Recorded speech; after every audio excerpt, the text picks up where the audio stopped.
Ticket দেখতে চাওয়ায় মহিলা ticket পরীক্ষকের মুখে গরম ঘুগনি ছুঁড়ে মারলেন মহিলা রেল যাত্রী। ঘটনায় চাঞ্চল্য ছড়ালো শিয়ালদহ দক্ষিণ শাখার বারুইপুর স্টেশনে। ঘটনায় রীতিমতো আতঙ্কে রয়েছেন মহিলা টিকিট পরীক্ষক।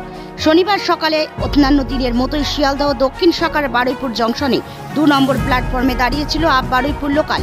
আর সেই লোকাল ট্রেনের লেডিস কম্পার্টমেন্টে টিকিট চেক করতে যান মহিলা টিকিট পরীক্ষক পূজা কুমারী।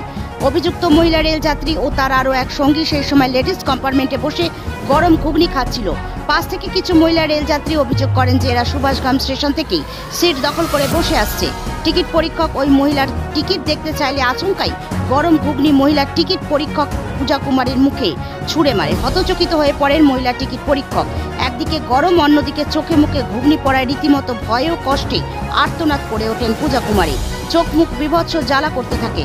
ওই অবস্থাতেই কোনোভাবে চোখ মুখ মুছে ওই মহিলা অভিযুক্তা রেল যাত্রীকে সঙ্গে নিয়ে ট্রেন থেকে প্ল্যাটফর্মে নামালেই আরপিএফ এর জওয়ান ঘটনাস্থলে চলে আসেন।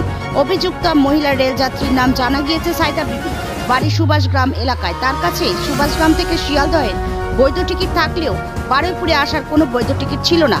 ইতিমধ্যেই বারুইপুরের আরপিএফ এর পক্ষ থেকে অভিযুক্ত মহিলা রেলযাত্রী সাইদা বিবিকে বারুইপুর জিআরপির হাতে তুলে দেওয়া হয়েছে।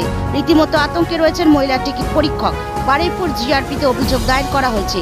অভিযুক্ত মহিলা রেলযাত্রী সাইদা বিবির দাবি তিনি ভুল করে ফেলেছেন, আর কোনোদিন এমন হবে না। যদিও মহিলা টিকিট পরীক্ষক পূজা কুমারী অভিযুক্ত মহিলা রেলযাত্রীর শাস্তির দাবি জানিয়েছেন। Bureau report, news ২৪ Bangla live.